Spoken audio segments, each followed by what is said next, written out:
वालेकुम students, this is हीरा। आज हम अपने अकाउंटिंग के लेक्चर में जो डिस्कस करने जा रहे हैं वो है एसेट्स। प्रीवियस लेक्चर में हमने जो डिस्कस किया था वो हेड्स ऑफ अकाउंट्स यानी फाइनेंशियल एलिमेंट्स ऑफ अकाउंटिंग के बारे में हमने डिस्कस किया था कि बेसिकली ये होते क्या हैं। ये होती हैं अकाउंटिंग की चीज़ें, यानी अगर हम इन चीज़ों को नहीं समझेंगे जब तक हम अकाउंटिंग नहीं कर पाएंगे। तो बेसिकली हेड्स ऑफ अकाउंट 5 होते हैं: एसेट्स, एक्सपेंस, रिवेन्यू जिसे हम इनकम के नाम से भी जानते हैं, लायबिलिटी, ऑनर इक्विटी जिसे हम कैपिटल भी कहते हैं। आज जो हमारा डिस्कशन रहेगा वो एसेट पे रहेगा।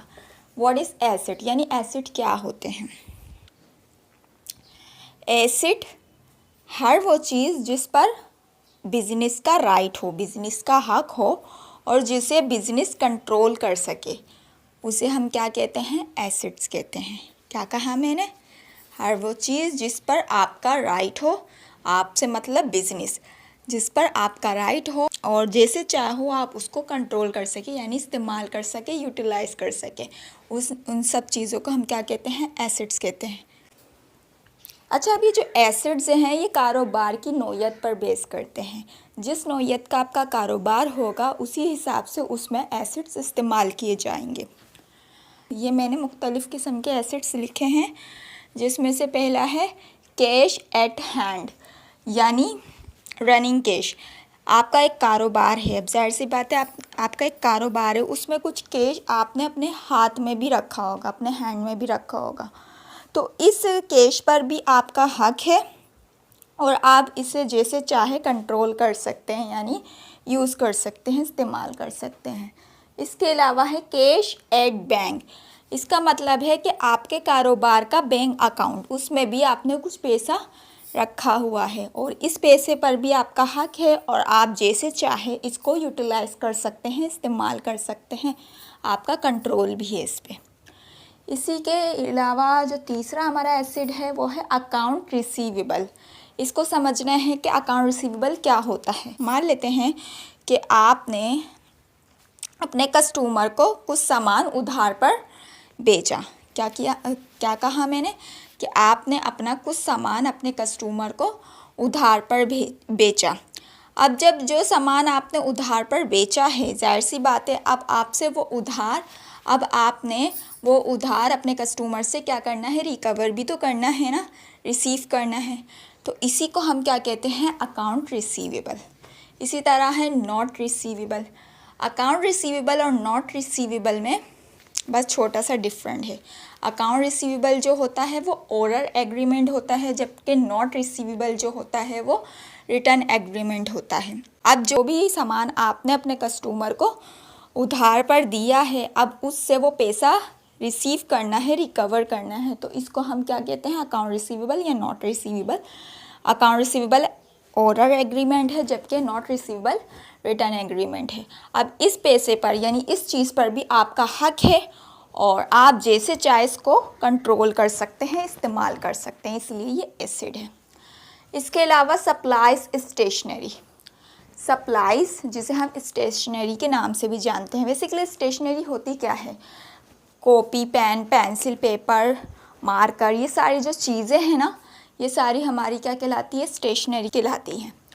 इसे हम सप्लाइज के नाम से भी जानते हैं। अब कारोबार हमारा कुछ इस नौयत का जिसमें हम स्टेशनरी वगैरह का इस्तेमाल करते हैं, तो आपका इस पर भी हक है, राइट है, और आप जैसे चाहो इसको इस्तेमाल कर सकते हो, इसको कंट्रोल कर सकते हो। इसके अलावा लैंड, बिल्डिंग। अब मेरा किसी भी किस्म का कारोबार होगा तो जाहिर सी बात है वहाँ पर किसी न किसी प्लेस की तो ज़रूरत पड़ती ही पड़ती है, तो वहाँ पर हमारी लैंड आ गई। अब इस पर भी कारोबार का हक है और आप जैसे चाहो इसे कंट्रोल कर सकते हो, इस्तेमाल कर सकते हो। इसी तरह बिल्डिंग का भी, बिल्डिंग पर भी आपका हक है और आप जैसे चाहो इसको कंट्रोल कर सकते हैं, इस्तेमाल कर सकते हैं। इसके अलावा हमारा है फर्नीचर, फिक्चर्स। फिक्चर्स बेसिकली वो चीज़ें होती हैं जिन्हें हम मूव नहीं कर सकते, यानी ऐसा फर्नीचर जिसे हम मूव नहीं कर सकते, वो फिक्स होता है, तो उसको फिक्चर्स कहते हैं। अब कारोबार में ये फर्नीचर फिक्चर्स इस्तेमाल होता है, इस पर भी कारोबार का हक है और वो जैसे चाहे इसको इस्तेमाल कर सकता है, अपने हिसाब से कंट्रोल कर सकता है, इसलिए ये भी हमारा एसिड है। इसके अलावा मशीन, जिसे हम मशीनरी और प्लांट्स के नाम से भी जानते हैं, ये बेसिकली हैवी मशीनरीज़ होती हैं, यानी बहुत बड़ी बड़ी मशीन्स होती हैं जिन्हें हम इजीली मूव नहीं कर पाते, ये फिक्स होती हैं। तो इस पर भी कारोबार का हक है और वो जैसे चाहे से कंट्रोल कर सकता है अपने हिसाब से। मैंने पहले भी आपको बताया कि कारोबार की नौयत पर डिपेंड है कि कारोबार आपका किस नौयत का होगा, उसमें वैसे ही एसिड इस्तेमाल होंगे। इसके अलावा हमारे इक्विपमेंट्स बेसिकली ये मूव होने वाली मशीन्स होती हैं, यानी छोटी छोटी जो मशीन्स होती हैं ना हमारी, उसे हम इक्विपमेंट्स कहते हैं। जस्ट लाइक कैमरा हो गया, कंप्यूटर हो गया, लैपटॉप्स हो गए, कैलकुलेटर हो गया, ये सारी चीज़ें हमारे इक्विपमेंट्स होते हैं जिसे हम इजीली मूव कर सकते हैं। इस पर भी कारोबार का हक है और वो जैसे चाहे इसको इस्तेमाल कर सकता है, कंट्रोल कर सकता है। प्रीपेड, इसको समझना है बहुत ज़रूरी। Prepaid, what is prepaid? Prepaid मतलब, प्री का मतलब होता है पहले और पेड का मतलब होता है अदा करना, यानी ऐसा खर्चा जो फ्यूचर में बनना है, ऐसा खर्चा जो फ्यूचर में होना है, लेकिन उसकी पेमेंट हम पहले ही कर देते हैं, तो उसे हम क्या कहते हैं? प्रीपेड कहते हैं।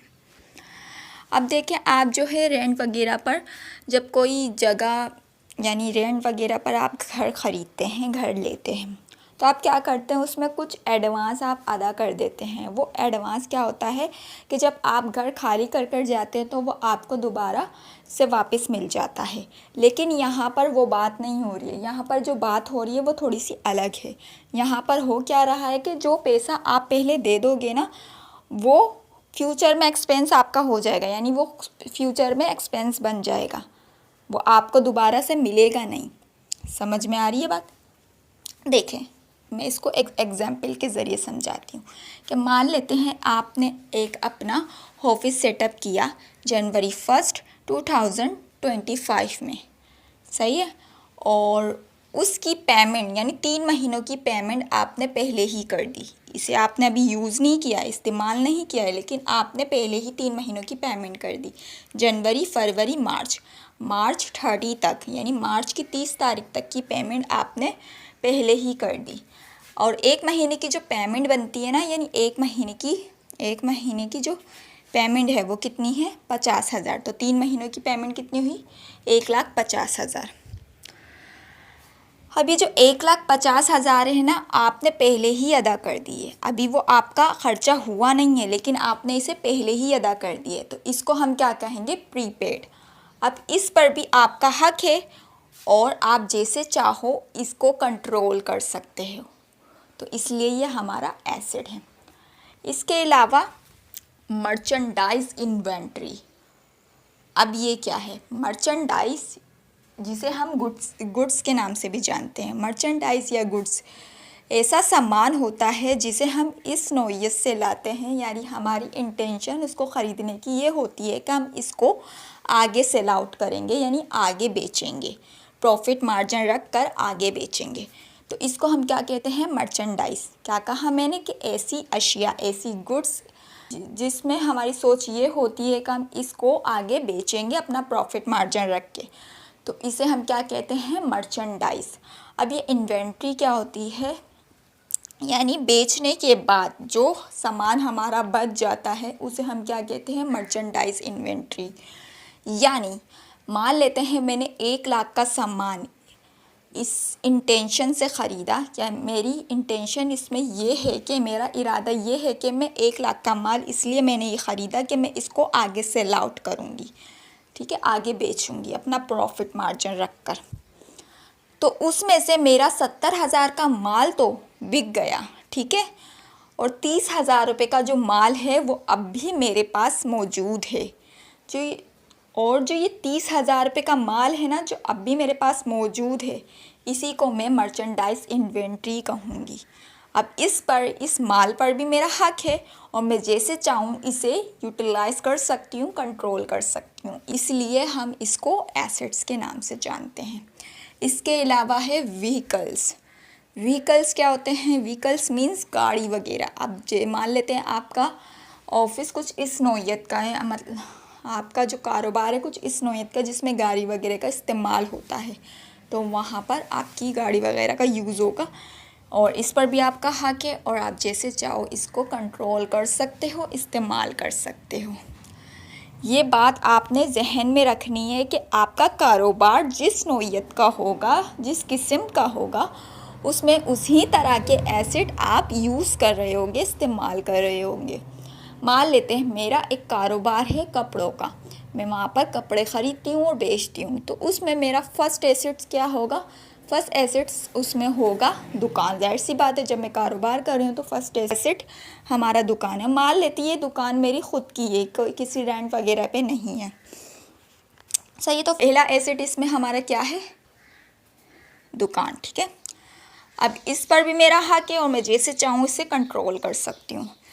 अच्छा, दूसरा एसेट इसमें क्या हो सकता है? फर्नीचर हो सकता है। जाहिर सी बात है, जब मेरा कपड़ों का बिज़नेस है, मैं कपड़े सेल आउट करती हूँ, बेचती हूँ, तो वहाँ पर कुछ कुर्सी वगैरह का इंतज़ाम करूँगी ताकि कस्टमर आए और आके उस पर बैठे। अब इस पर भी मेरा हक है, इस फर्नीचर पे भी मेरा हक है और मैं जैसे चाहूँ इसे यूटिलाइज़ कर सकती हूँ, कंट्रोल कर सकती हूँ अपने हिसाब से, सही है।